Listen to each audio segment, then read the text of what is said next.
Olá, meu nome é Natália Machado, sou aluna da disciplina de Pesquisa Operacional, lecionada pelo professor Iago Carvalho, da Universidade Federal de Alfenas.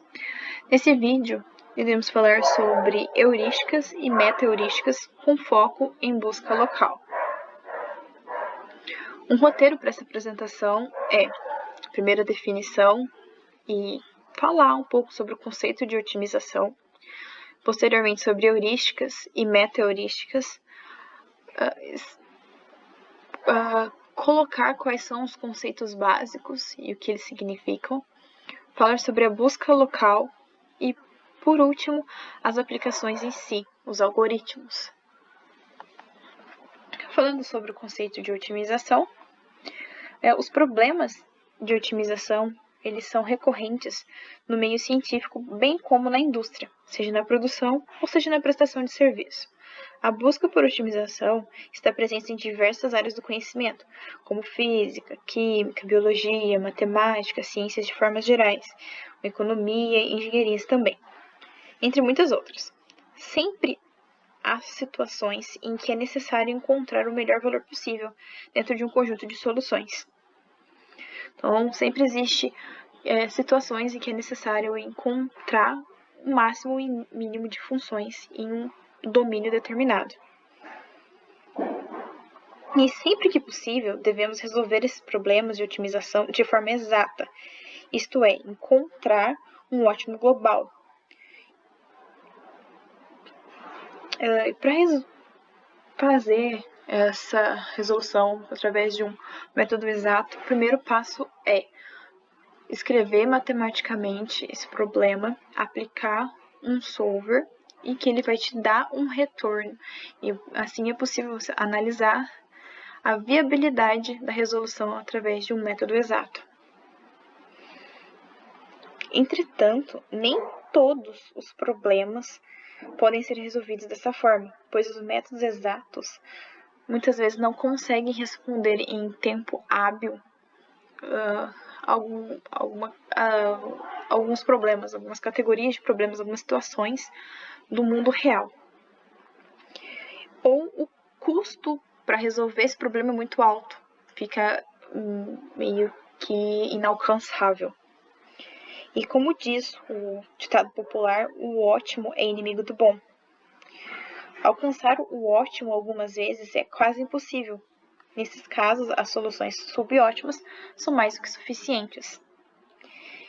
Com esses pontos levantados, mencionados, fica claro que há necessidade de algoritmos não exatos, em que conseguem retornar situações viáveis em tempo admissível e que lidem com situações de restrições e múltiplos objetivos que os problemas exatos muitas vezes não conseguem tratar.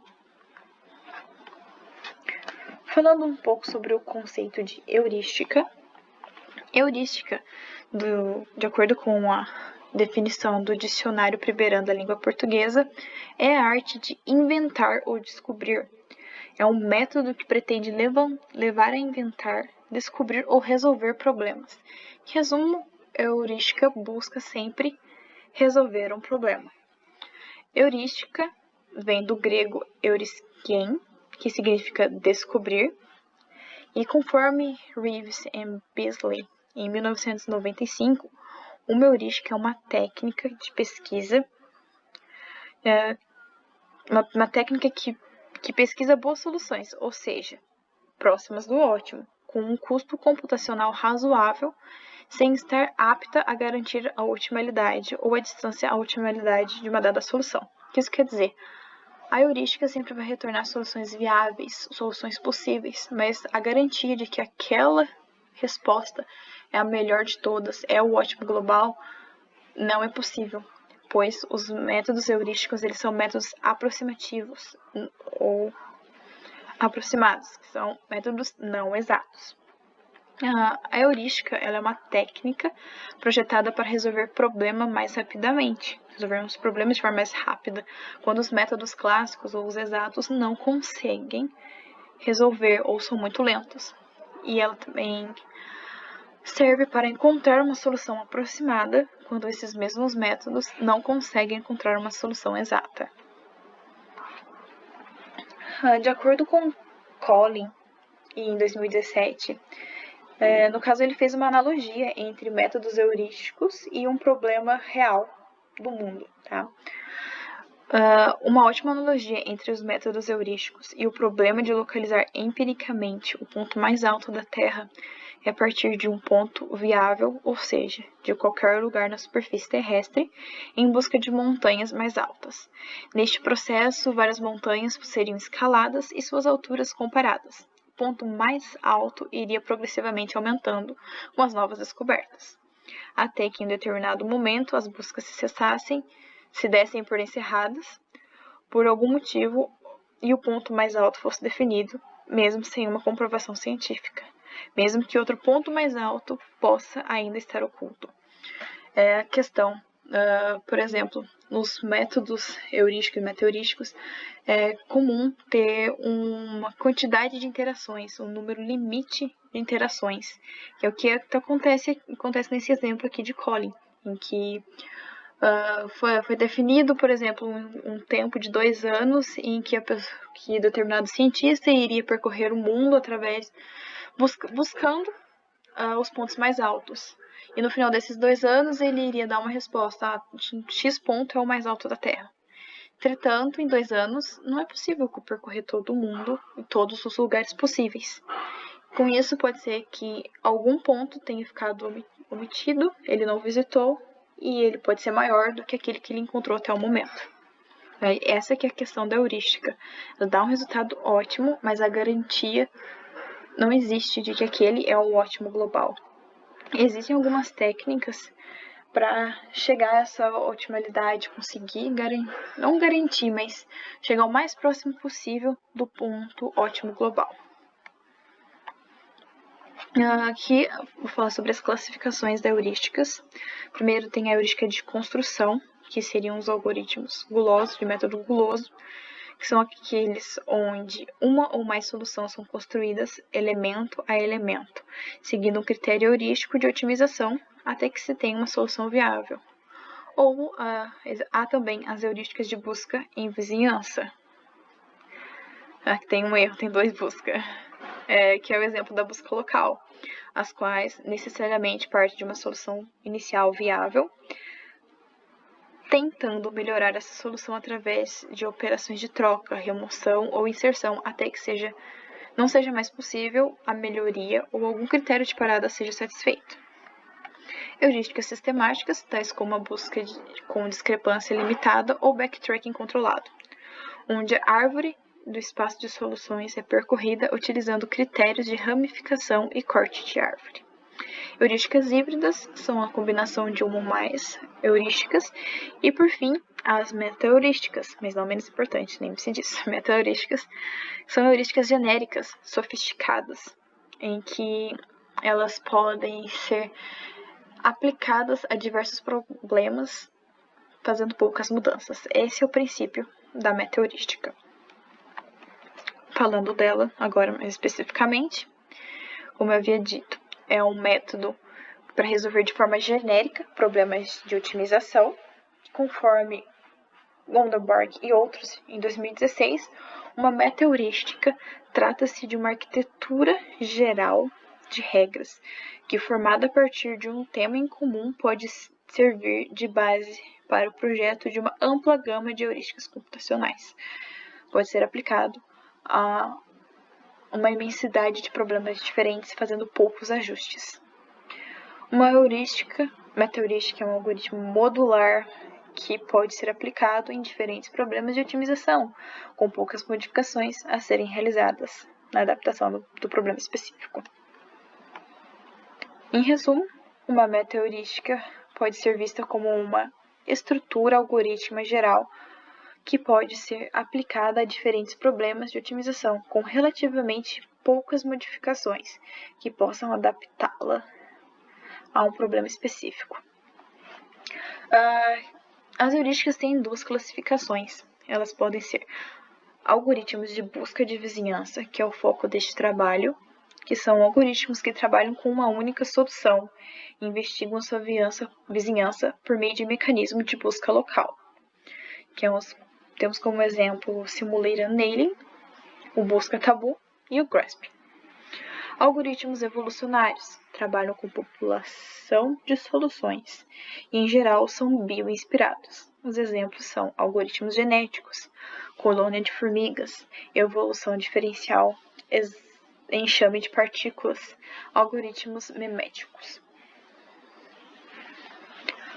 Alguns conceitos básicos para o entendimento dos algoritmos que vai vir mais à frente, e bem interessantes. Conceito de vizinhança, que seria a partir de um ponto você saber que N outros pontos são atingíveis a partir de você. Ter essa noção de que você tem vizinhos, tá? Conforme mostra ali na imagem embaixo. Codificação do problema de otimização. Como que vai ser representado essa relação de vizinhança? Como é que vai ser representado esses elementos? Como é que vai ser representado as funções, os caminhos percorridos? A maneira como é representado o problema, ela está diretamente ligada com a velocidade e eficiência de resolução do problema. Pode ser aplicado matrizes, vetores, matrizes binárias, N outras formas. A cada solução viável deve ser relacionado a um valor de uma função objetiva. Então, cada estado tem um valor de função objetivo. E nós medimos que um estado é melhor que outro a partir dessa função. Solução vizinha quer dizer que a partir do ponto X eu chego no ponto Y e eu sei que ele é uma possível outra solução. É uma solução vizinha ao meu ponto X. Tá? E esse ponto Y ele é acessível através de um movimento. Aí é possível eu movimentar do X para o Y. Perturbação. Esse conceito vai ficar um pouco mais claro quando eu for explicar mais sobre os algoritmos, mas perturbação seria a alteração de uma dada solução para que se visite outra região do espaço de busca. Seria fazer de forma randômica a seleção de vários pontos ao longo da execução do algoritmo e fazer várias trocas de contexto para fugir de ótimos locais. Essa é a principal função dessa perturbação. E fazer ter mais opções, conseguir olhar o espaço de soluções de uma forma mais geral, conseguir experimentar outros pontos. Temos o conceito de exploração, que o objetivo é abrir novos horizontes, e o de explotação, que é limitar a busca por soluções a uma pequena região no espaço, porém se aprofundando o máximo possível. Para explicar esses dois conceitos, quero dar um exemplo. Suponhamos que você recebeu de herança um terreno e você sabe que nesse terreno tem ouro. Porém, você não sabe aonde desse terreno tem ouro. Você tem que procurar, você tem que descobrir onde está. Você pode adotar duas formas diferentes de busca. Você pode fazer vários buracos ao longo do terreno, só que buracos mais rasos, sem se aprofundar muito. E com isso você vai ter maior variação e mais possibilidades de encontrar o ouro. Ou você pode aplicar uma método caracterizada por explotação, que seria você limitar uma área, por exemplo, pode ser até um pouco maior do que você faria se fosse uma exploração. Você delimita uma área e você vai buscar somente naquela área. Você vai cavar fundo, bem mais fundo que como se você fosse causar um método de exploração, e você vai procurar ali. Tá? Essa é a diferença. Na exploração, são vários lugares, com uma forma mais superficial. E na explotação, você vai determinar uma área e vai fazer uma busca profunda naquele local. E restrições. A maioria dos problemas do nosso dia a dia, do cotidiano, tem alguma limitação, alguma restrição. Por exemplo, você foi contratado para carregar um caminhão e o seu objetivo é maximizar o valor transportado por aquele caminhão. Entretanto, aquele caminhão tem uma limitação de X peso. Ele aguenta somente 500 quilos. Então, você vai encher o caminhão com vários produtos a fim de maximizar o valor total daqueles produtos, sem violar a restrição do peso. Você vai colocar até no máximo 500 kg dentro do caminhão. Passou disso, você está infringindo a restrição e não é válido. Agora os conceitos de ótimo local e ótimo global. Analisando o gráfico, nós vemos que tem dois picos. Se, por exemplo, você escolhe um ponto aleatório aqui no começo do gráfico e você for percorrendo, você vai chegar num ótimo local e pode ser que quando você for descer aqui o pico, a colina, a sua função identifique que está tendo uma piora na função objetivo e ele retorna para o ótimo local, sendo que ele deveria continuar até ele chegar ao ótimo global. Então, aqui é o melhor ponto, o resultado esperado. Seria o melhor possível. E também temos situações platô, que é quando uma sequência de estados tem o mesmo valor de função objetiva.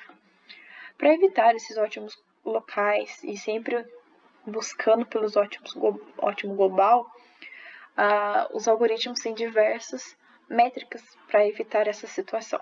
Mais à frente vamos entender melhor sobre. Agora falando sobre busca local. Busca local é um algoritmo que opera interativamente sobre uma solução, movendo-se de um estado para outro e verificando se o estado atual satisfaz algum critério de parada. Eu saio de X para Y, chego em Y, eu verifico se a função objetivo foi atingida ou se o critério de parada que foi definido, ou quantidade de iterações ou tempo computacional foi atingido, e aquele vai ser o meu ótimo resultante. Para que a execução desse algoritmo de busca local é necessário essencialmente dois componentes: uma função que avalia cada estado e uma maneira de gerar um novo estado a partir do atual, a possibilidade de fazer um movimento, de trocar de estado. Esses algoritmos são caracterizados como algoritmos que andam no escuro, pois eles apenas observam os elementos que estão à sua volta. Só observam seus vizinhos. Busca local, em muitos problemas de otimização, o caminho ao objetivo é irrelevante. Só interessa o estado do objetivo.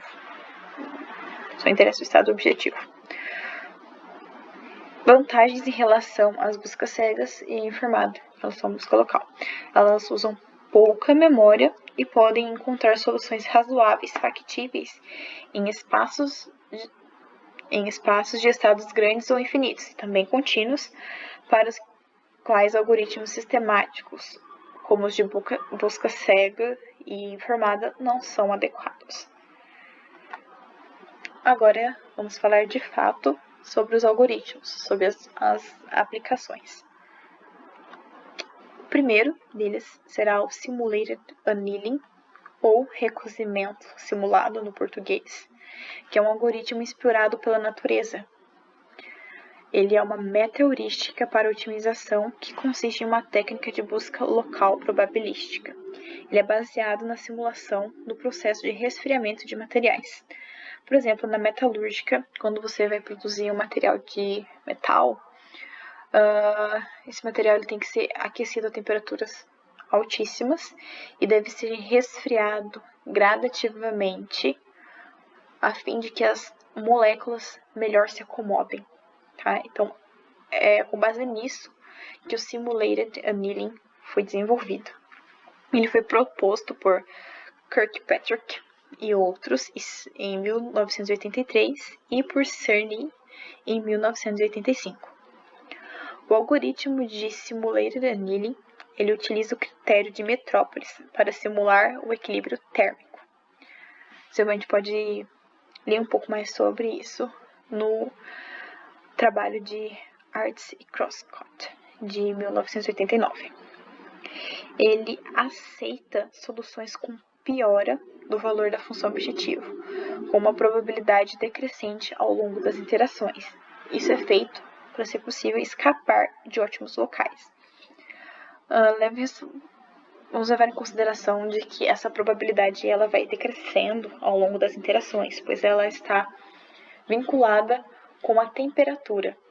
Tá? Conforme a temperatura vai abaixando mais próximo de zero, essa probabilidade de mudar completamente o contexto, no caso, ou a posição, a área que está sendo analisada é menor. Uma breve analogia do sistema de termodinâmica com o algoritmo Simulated Annealing, que é os estados do sistema, ele que é a mesma coisa que as soluções viáveis, as soluções possíveis. A energia seria o custo, a mudança de estado é a estrutura de vizinhança, a temperatura é o parâmetro de controle, para nós aqui no Simulated Annealing, e o estado congelado é a solução da heurística aqui para nós. A existência de uma distribuição estacionária para o Simulated Annealing é equivalente à existência da distribuição de Baltzan ao equilíbrio térmico em física e estatística. Tá? Estão diretamente relacionados. E a fundamentação teórica desse algoritmo é em cima de cadeias de Markov. É possível demonstrar matematicamente a convergência assintótica do algoritmo para um conjunto de soluções globais, também do mesmo artigo, do mesmo trabalho de Arts e Korst, de 1989. Que isso quer dizer que, ao longo das interações, é possível ver, é até provar no caso, matematicamente, que o resultado converge para a solução ótima. Os parâmetros desse algoritmo são temperatura inicial, o número de interações ou o limite do tempo de processamento e o fator de redução da temperatura, que seria uma função que a cada interação vai diminuindo a temperatura. O algoritmo ele inicia de um ponto aleatório x e faz a sua avaliação. O próximo passo é fazer o movimento até um dos vizinhos, um x', e avaliar esse novo ponto. Se o resultado do x' for melhor que o do x, ele passa a ser o novo ponto e repete o processo. Porém, se o x' for inferior, é calculada a probabilidade de ir para um ponto negativo. E se ela for superior a um número aleatório entre 0 e 1, é movido esse x. No exemplo aqui do GIF, dá para perceber bastante isso, que conforme a temperatura é alta, a aleatoriedade de conforme corre aqui a linha vermelha, ela é maior. Ele percorre mais o gráfico conforme a temperatura vai diminuindo e essa mudança não é tão grande. Ele fica mais concentrado em uma área. Então, digamos que o algoritmo começa mais exploratório, depois ele vai diminuindo essa exploração, ficando mais concentrado em uma única região. Aqui temos o fluxograma do algoritmo de Simulated Annealing, em que é feita as configurações iniciais, é iniciada a temperatura. É escolhido o ponto x e o ponto x', é verificado se o valor da função objetiva do x' é melhor do que o do ponto x. Se for, ele passa a ser o melhor ponto até aquele momento. Caso não, é feito o cálculo da probabilidade de mudar para um ponto negativo, que é feito o cálculo de uma função exponencial em cima da diferença de x' e x dividido pela temperatura daquele momento. Se o resultado dessa função for maior do que um valor aleatório entre 0 e 1, ele passa a ser o novo ponto e é recalculado tudo novamente, passo para o próximo passo. Caso não, o ponto anterior continua sendo isso vai sendo repetido até que seja encontrado um critério de parada, que seria um equilíbrio termodinâmico, digamos assim, o equilíbrio da temperatura igual a 0, e que para o algoritmo e retorna o melhor ponto. Aqui, falando sobre a função de probabilidade, em que é uma função exponencial da diferença de x' e x dividido pela temperatura. Esse algoritmo ele tem uma probabilidade bastante exploratória a princípio, e conforme a temperatura vai se aproximando de zero, essa movimentação tende a diminuir. Então, digamos que o algoritmo começa sendo mais exploratório, depois ele começa a se concentrar em uma região. A ideia dessa estratégia é ter uma alta aleatoriedade no início e diminuir gradativamente ao longo da execução. Agora sobre a Tabu Search, que é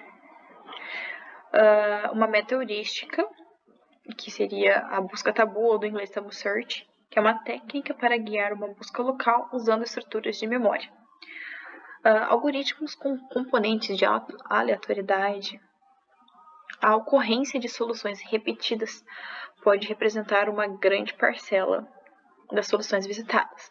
Então, é importante que seja incorporada algum mecanismo, alguma métrica para avaliar se aquela solução já foi gerada anteriormente, fazer um controle de soluções.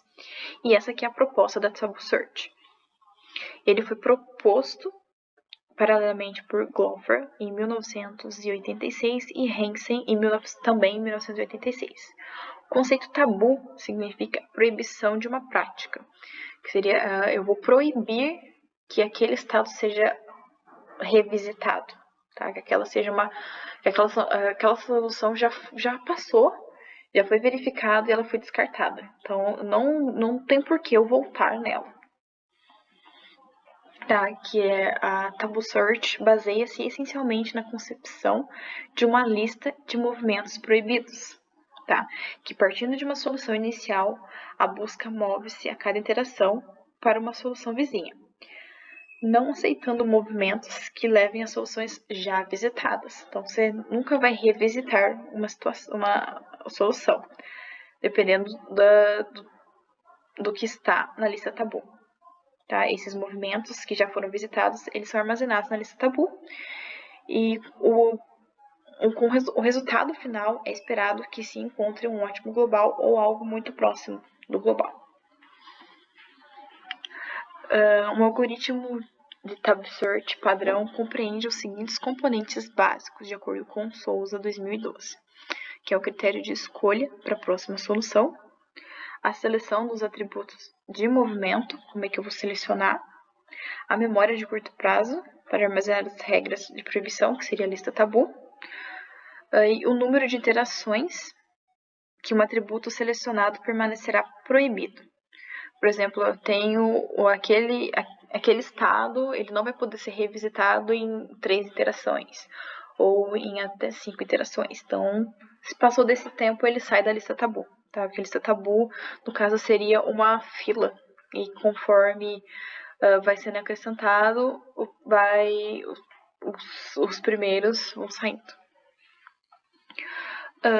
O critério de aspiração, que é o critério para retirar o status de tabu de um movimento, dado algumas circunstâncias, que geralmente é definido através de uma função.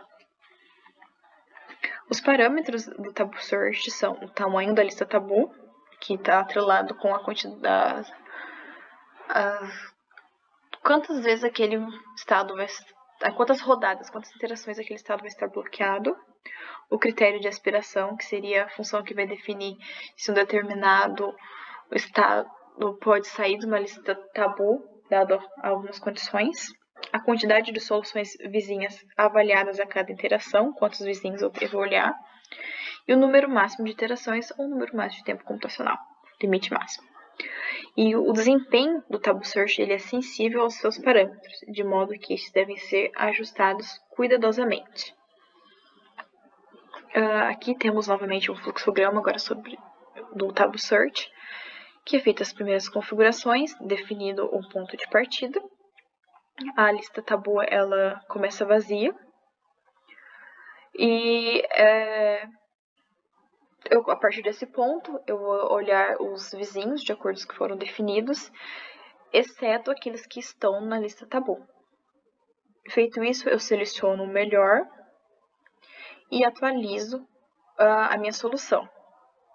Se essa solução ainda não atender o meu critério de parada, eu atualizo a lista tabu, passando que aquele não deve ser visitado novamente, e ele passa a ser o novo ponto S.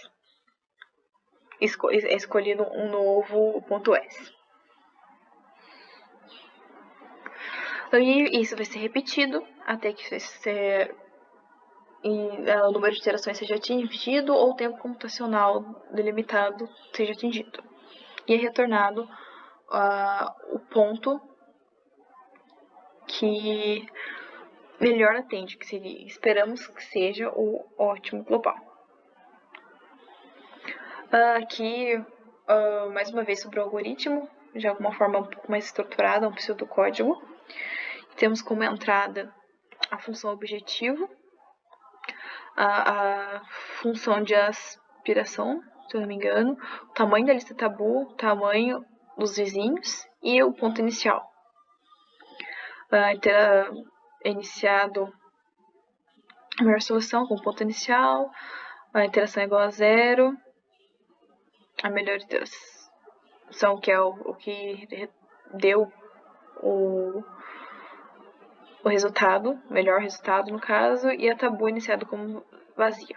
Então, a cada interação eu vou aumentando a quantidade de interações e é feita aquela verificação. Se seja o S', né, o movimento de S para M, e esse seja um melhor movimento, tá? Tal que esse M não seja dentro da tabu, ou que esse S atenda a um critério de aspiração. Se é feito isso, é atualizado a lista tabu, é atualizado o melhor ponto também. É feito novamente a comparação aqui, se a função objetivo de S é menor, no caso, do que esse novo melhor resultado que foi dado na interação anterior. Se for menor, ele troca e pega o número da interação que aquele S' foi encontrado. E no final, atingido o critério de parada, ele retorna o melhor ponto. Isso acho que ficou confuso, tá? Aqui que é feita essa parte. Aqui nessa parte do fluxograma. Essa última parte. Aqui é um exemplo, tá? Acompanhando em imagens. Foi iniciado nesse ponto e foi percorrendo e encontrou esse ótimo local. Porém, olhando o gráfico, que visivelmente tem um ótimo global, que ele teria que andar um pouco mais. Então, o conceito da tabu é ele percorrendo e marcando os pontos tabu até que ele chegue no ótimo global. E ele seja o resultado. O algoritmo de GRASP, que vem do inglês Greedy Randomized Adaptive Search Procedures, que é um procedimento de busca gulosa e adaptativos, tá? Que consiste num trade-off, na troca entre gulosidade e aleatoriedade, que é uma heurística pouco dependente de parâmetros e possui uma implementação extremamente simples devido ao conceito de construção gulosa e aleatorizada. Ele facilita que seja construídas soluções viáveis e também é facilmente paralelizável. O GRASP consiste em criar uma solução inicial e depois efetuar uma busca local para melhorar a qualidade daquela solução.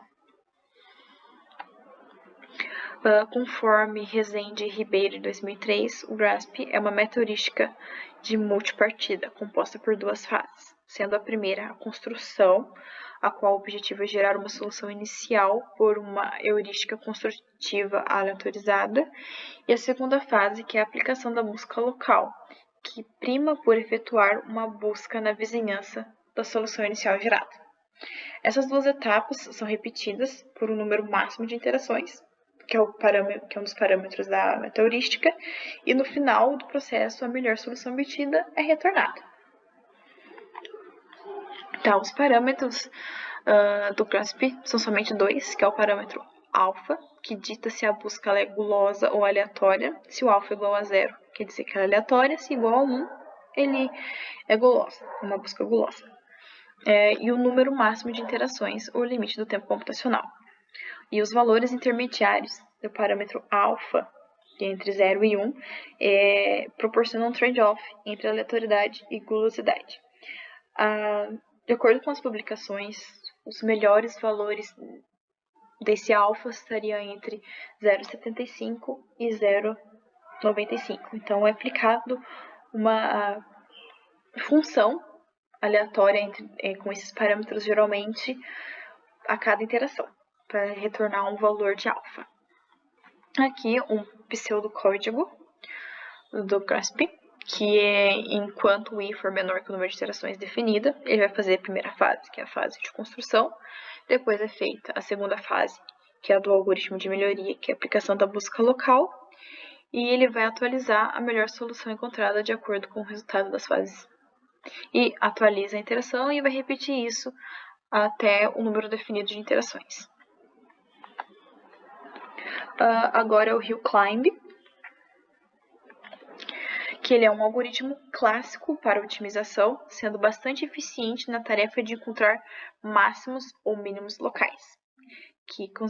O algoritmo consiste em encontrar um ponto X aleatório e fazer a sua avaliação. Ele vai mover esse ponto X para um X', um ponto vizinho, e verificar se aquele X' é melhor do que o X anterior, o ponto anterior. Se for melhor, o X' passa a ser o ponto original. E ele vai repetir esse processo até que quando o X' for menor do que o X, e ele vai parar o algoritmo. Tá? Essa questão geralmente se depara com ótimos locais, dado que é aleatório o ponto inicial. Pode ser que eu encontre um ponto inicial, eu comece num ponto muito bom, que vai chegar próximo, ou vai chegar no ótimo global, ou eu começo num ponto em que ele vai cair num ótimo local e vai ficar ali. Tá? Essa é uma das limitações do Hill Climb. Como eu havia dito, essa é a limitação dele, que dependendo do ponto em que ele começa, ele para no ótimo local e fica ali. Tá? E o que pode ser feito para contornar essa situação e reverter é a aplicação do random restart, que seria eu parei naquele ponto, eu salvo aquele resultado e faço uma nova execução de um outro ponto aleatório, a fim de ver se o resultado daquela próxima execução vai ser melhor do que a da execução anterior, a fim de encontrar ou outros ótimos locais, e dentro desses ótimos locais encontrar o global, ou já encontrar o global. O objetivo é encontrar outros máximos ou mínimos locais, e dentre eles escolher o global, que seria o melhor.